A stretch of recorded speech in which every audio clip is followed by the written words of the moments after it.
Le PSG doit-il tout faire pour garder Cavani? En tous les cas, le PSG veut prolonger l'attaquant uruguayen, alors que l'Atlético Madrid le drague de façon...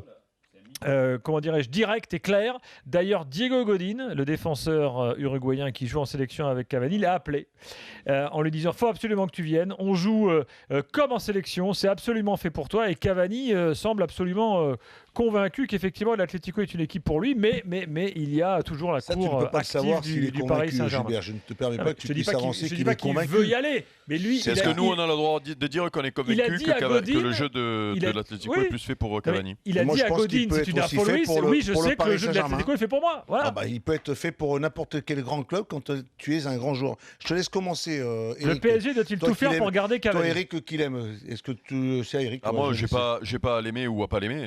Je constate. C'est pas un profil qui te plaît? Ah, pas du tout. Moi, ça me plaît, mais pas au PSG. Je reste persuadé que le jeu du PSG n'est pas fait pour Cavani.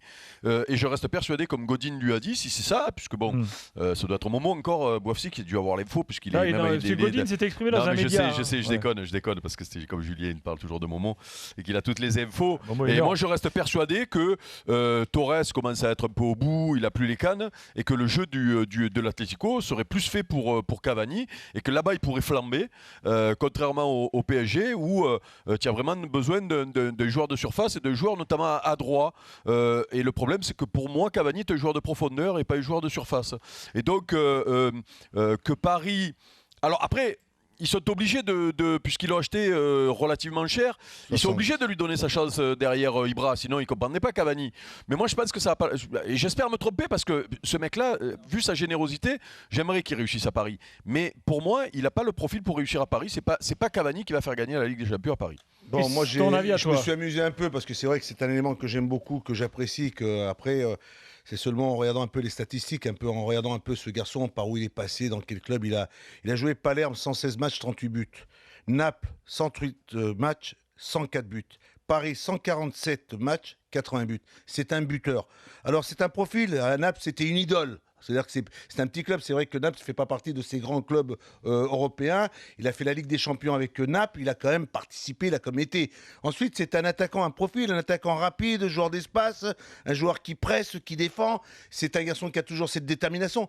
J'attends avec impatience de le voir la saison prochaine sans Zlatan. J'ai envie de le voir à côté d'un Di Maria, voire d'un... on annonce le... Tu penses qu'il peut mettre plus de 50 buts comme Zlatan? On annonce l'arrivée du Chilien. Mais on s'en fout des 50 buts, même s'il a mis 80 j'ai besoin d'un buteur dans mon équipe. Moi, j'ai besoin d'un buteur dans mon équipe.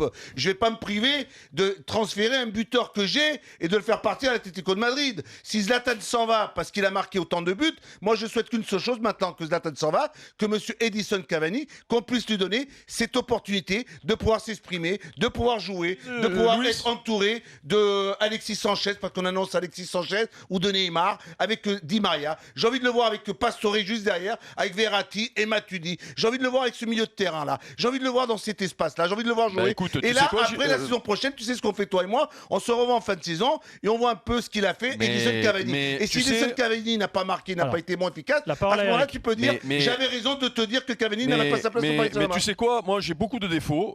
Mais par contre, je suis capable de reconnaître quand je dis quand je me suis trompé. Et du coup, j'aimerais bien, tu vois, finalement, que Cavani reste l'année prochaine avant-centre titulaire. Et comme ça, on verra. Parce que moi, à la limite, c'est pas de savoir s'il va mettre 30, 40, 50 ou 60 buts. Le PSG en Ligue 1, tu es avant-centre du PSG, tu mets 25 buts. Il les met d'ailleurs avec Ibra à côté de lui. Il en a mis 138 mais ça c'est du... Il a joué avec des champions, garçon. Mais moi je veux bien les stats, mais moi je veux juste voir contre qui tu les mets les buts. Si c'est contre la Poel Nicosie, ça compte moins, tu vois. Et moi j'aimerais juste voir si Cavani leur fait passer le cap qui manque. Voilà, c'est tout. Moi, ce que je sais... Et je reconnaîtrai si je me suis trompé, contrairement à certains.